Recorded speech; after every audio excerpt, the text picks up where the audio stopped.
بسم اللہ الرحمن الرحیم۔ السلام علیکم۔ روزانہ واقعات سننے کے لیے اس چینل کو سبسکرائب کریں۔ مفسرین کرام نے لکھا ہے کہ عقبہ بن ابی معیط جب کبھی سفر سے واپس آتا تو دعوت عام کرتا جس میں اہل مکہ شریک ہوتے۔ یہ اکثر حضور صلی اللہ علیہ وسلم کی خدمت میں حاضر ہوتا، حضور صلی اللہ علیہ وسلم کی باتیں سنتا اور انہیں پسند کرتا۔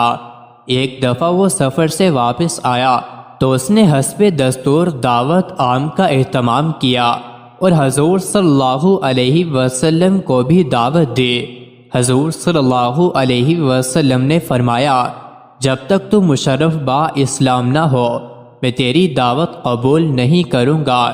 چنانچہ اس نے کلمہ شہادت پڑھا اور اپنے اسلام کا اعلان کر دیا۔ ابی بن خلف سے عقبہ کا بڑا یارانہ تھا۔ اس نے سنا تو آ کر کہا، اے عقبہ سنا ہے تو مرتد ہو گیا ہے؟ اس نے کہا، ہرگز نہیں، میں نے محض ایک غرض کے لیے اسلام کا اظہار کیا ہے۔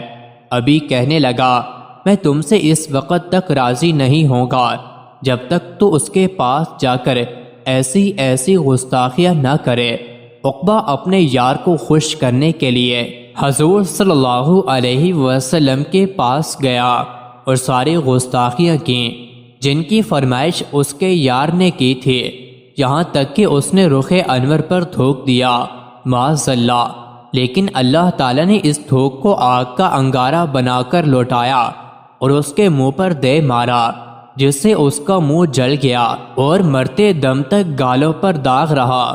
حضور علیہ السلام نے فرمایا، جب سرزمین مکہ سے باہر تیری ملاقات ہوئی تو تیرا سر تلوار سے اڑا دوں گا۔ یہ بات اس کے دل میں تیر کی طرح پیوست ہو گئی۔ کئی سال بعد جب اہل مکہ بدر کی طرف جانے لگے تو اس نے پہلو تہی کرنا چاہی اور کہا، تم کو معلوم ہے اس شخص نے مجھے جو دھمکی دی تھی اور جو بات ان کے منہ سے نکلی ہے پوری ہو کر رہتی ہے، مجھے یہیں رہنے دو۔ انہوں نے کہا، تم بھی عجیب آدمی ہو، پہلے تو اس کے غالب آنے کا سوال ہی پیدا نہیں ہوتا، اور اگر بالفرض کوئی ایسی صورت پیش آ بھی گئی تو تمہارے پاس تیز رفتار سرخ اونٹ ہے اور اس پر سوار ہو کر جانا۔ چنانچہ اسے اپنی بدبختی لے گئے۔ کفر کو شکست ہوئی تو یہ اپنے اونٹ کو لے کر بھاگا، لیکن وادیوں کے پیچ و خم میں الجھ کر رہ گیا اور گرفتار کر لیا گیا۔ چنانچہ حضور صلی اللہ علیہ وسلم کے حکم سے سیدنا علی رضی اللہ عنہ نے اس کا سر قلم کر دیا۔ قیامت کے روز جب وہ قبر سے اٹھے گا تو اس کی حسرت و ندامت کی یہ حالت ہوگی جو اس مذکورہ آیت میں ہے، اے افسوس کاش نہ بنایا ہوتا میں نے فلاں کو دوست اپنا۔ جب رسول اللہ صلی اللہ علیہ وسلم نے مدینہ ہجرت فرمائی تو ابو افق 130 سال کا بوڑھا تھا۔ اس نے رسول اللہ صلی اللہ علیہ وسلم کے لیے شدید دشمنی کا اظہار کیا تھا اور لوگوں کو رسول اللہ صلی اللہ علیہ وسلم اور اسلام کے خلاف بھڑکانا شروع کر دیا تھا۔ بدر کی فتح عظیم کے بعد اس نے عداوت میں اور تند و تیزی پیدا کی اور نظمیں لکھنی شروع کر دیں جن میں غیظ اور گستاخانہ زبان استعمال کی۔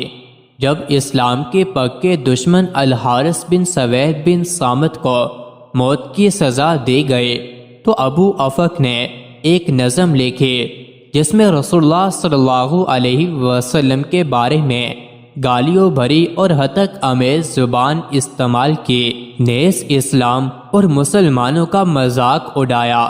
رسول اللہ صلی اللہ علیہ وسلم نے نظم سنی تو کہا، تم میں سے کون اس غلیظ بدکار آدمی کو ختم کرے گا؟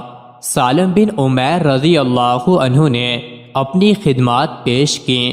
وہ ابو افق کے پاس گیا تو وہ سو رہا تھا، چنانچہ آپ نے اس کے جگر میں تلوار اتنے زور سے اندر کی کہ بستر کے پار نکل گئی۔ ابو افق چیخا تو اس کے آدمی لپک کر آئے، لیکن اس کو بچانے کے لیے بہت دیر ہو چکی تھی۔